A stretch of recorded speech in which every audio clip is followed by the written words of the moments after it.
Nos preguntan por aquí si el diezmo es de la gracia. Bueno, el diezmo pertenece, se ha hecho una controversia con esto del diezmo. Me han sacado tantas cosas, ¿verdad? Que yo digo que no hay que ofrendar y es increíble cómo se pueden tergiversar las cosas. Sí. Pero vamos una vez más a clavar el clavito, ¿verdad? Con el martillo y volver a resumir lo que hemos enseñado. El diezmo perteneció al Antiguo Testamento porque era obligatorio. Bajo la ley todo era obligatorio. Cuando entramos al Nuevo Testamento ya no hay nada obligatorio. Según de Corintios 9, cada quien dé como propuso en su corazón. Nadie me está obligando a decir el 10, el 15, el 20, como propuso en su corazón. Dice Pablo en 2 de Corintios 9, después de que haya prosperado, den a cada persona según haya prosperado. Entonces, el diezmo pertenece al Antiguo Testamento. En el Nuevo Testamento, si en el Antiguo Testamento fue el diezmo y un cristiano sigue solamente dando el 10%, pues no has madurado, no has crecido en la fe, porque te estás limitando, como si alguien te dijera, es que es el 10% y no puedes pasar de eso. Ahora es el 15, el 20, el 30, el 40, el 50%, el 60%, lo que tú tengas en tu corazón. Y lo dice Pablo claramente en 2 Corintios 16. En cuanto a la ofrenda, ya no le llama diezmo por el amor de Dios. Ya no se le llama diezmo en el Nuevo Testamento. Los evangelios quedaron bajo el Antiguo Testamento. Recordemos que la iglesia comenzó en el libro de los Hechos. En cuanto a la ofrenda para los santos, hagan de la manera que les ordené en las iglesias de Galacia. Cada primer día de la semana, o sea, el domingo, cada uno de ustedes ponga aparte el diezmo. Eso dice, según hayas prosperado. Que en esta semana vendiste una vaca, vendiste un carro, vendiste una casa, entonces ahí Dios te dice, vendiste la casa en $100,000, dame lo que está en tu corazón, pero no tengas en tu mente el 10% siempre, porque vas a seguir viviendo bajo la ley. Entonces la ofrenda en el Nuevo Testamento se llama ofrenda, pero nosotros tenemos la culpa porque en las iglesias les decimos, pasen a dejar sus diezmos. Y la iglesia y los cristianos y las ovejas comienzan a asimilar que solamente es el 10%. Hablemos de ofrendas y ya no de diezmos. Wow. Pastor, nos pregunta desde Venezuela, Néstor nos dice que si un pastor tiene es obligatorio que tenga un pastor él, o sea, que el pastor tenga encima de él una cobertura pastoral también. Es peligrosísimo que un pastor esté solo. Muy peligroso porque somos demasiado tontos, somos demasiado egoístas, somos demasiado ambiciosos, somos demasiado débiles en la fe, por más espirituales que podamos ser. El día que creamos que ya no necesitamos un grupo a nuestro alrededor o de personas que nos den un consejo o de misioneros que tengan más tiempo que nosotros y que nos estén coachando o entrenando, ¿verdad? En ese momento pierdes el camino muy fácilmente y por eso hay cientos de pastores que se han alejado y han comenzado a enseñar cosas, ¿verdad? Verdaderamente barbaridades de la Biblia porque no tienen quien los corrija o no han aceptado corrección. Ahora que pasó la pandemia, yo tuve la ocasión de hablar con varios pastores en cuanto a que unos pastores hasta llegaron al grado, ¿verdad?, de dividir a la iglesia en los vacunados y los no vacunados, cosa que nos pareció una barbaridad a nosotros. Y a muchos pastores los exhorté y ya no me volvieron a hablar. O sea, el día que alguien me diga, oye Armando, tú tienes esto y el otro, y lo puedo con la Biblia realmente examinar y a través de la oración, o lo rechazo inmediatamente, Dios no me va a seguir hablando.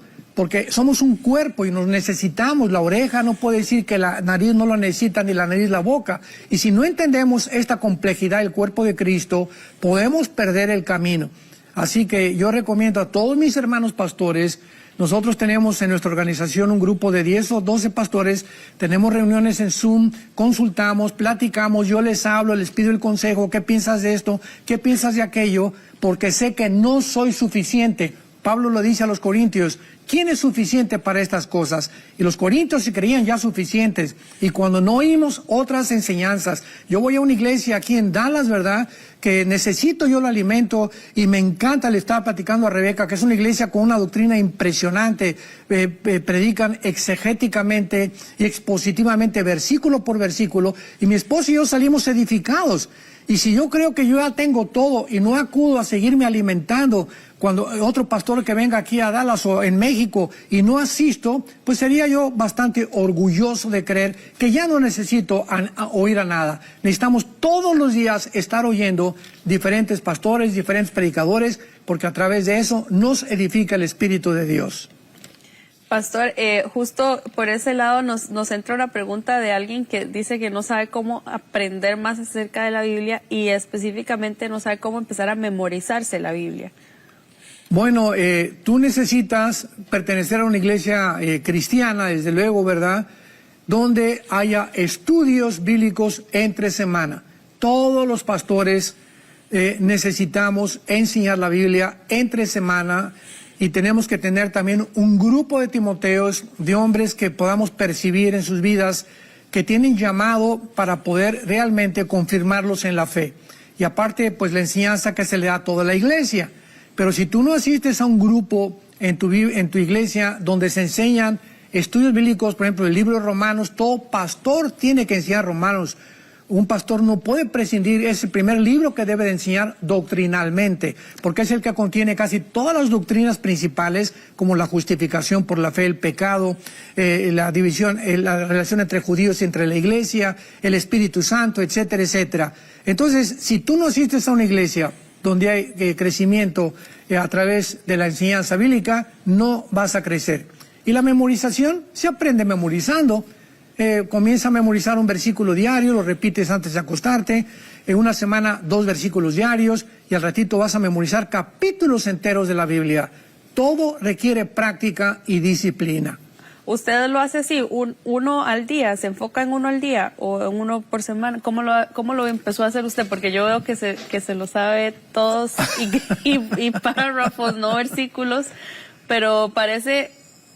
Y especialmente hay una teoría ahora que dice que es más difícil para nosotros aprender los versículos porque la generación anterior lo leía una sola versión toda su vida y nosotros leemos como 20 versiones y entonces ahora pues nos acordamos, pero hacemos una mezcolanza con palabras de una versión y otra versión. Ese es el problema, o sea... Ahorita hay que la Biblia para los jóvenes, para los teens, para las mujeres, para Biblias de profecía. Bueno, hay cantidad de versiones de la Biblia. Yo, desde que me convertí, tengo esta versión de 1960, que ha sido la Nácar Colunga, no me he despegado de ella. Tengo Biblias de consulta para ver más o menos si coincide con muchas cosas y los originales en el griego y en el hebreo, que es lo más importante. Pero si hoy leo la del 60, y después la nueva versión internacional, y después aquella, ¿verdad? Como dice Rebeca, hacemos una mezcolanza tremenda. Para estudiar necesitas apegarte a una sola versión. Y esta versión, pídele a Dios, para mí la 1960 Nácar Colunga, para mí es la mejor que he encontrado. Las demás que he leído, ¿verdad? Tienen buenas cosas, etcétera, etcétera, pero yo me he apegado a esta Biblia. Entonces, necesitamos, ¿verdad?, disciplina y discernimiento para poder entender. Y yo comencé a memorizar la Biblia y fue realmente una bendición porque oí hace muchos años a un predicador que dijo, si lo que le dijo Dios a Josué, si de día y de noche, de día y de noche, de día y de noche, no una vez, sino de día y de noche, memorizas, guardas, estudias, meditas en este libro de la ley, todo prosperará en tu vida. Cuando yo comencé a hacer eso, vi un gran cambio realmente en nuestra vida espiritual, en nuestro ministerio, en nuestra organización, porque realmente Dios bendice a los siervos y a las siervas que memorizan la palabra de Dios. ¿Cómo puedo meditar en la palabra de Dios si no la memorizo? Si no la tengo aquí, pues ¿cómo la puedo meditar? Entonces tenemos que memorizarla y aprendernos capítulos enteros, salmos enteros, y descubrirás el don tan maravilloso que Dios nos ha dado en la memoria. No te puedes ir sin antes suscribirte a nuestro canal para que puedas estar pendiente de todo nuestro contenido que estaremos subiendo acá en el canal de YouTube de Enlace. Además, quiero invitarte a que si te gustó este video puedas comentar en la cajita de comentarios y poner pues de qué país nos estás viendo y además qué te pareció este y todos los videos que tenemos en nuestro canal de YouTube.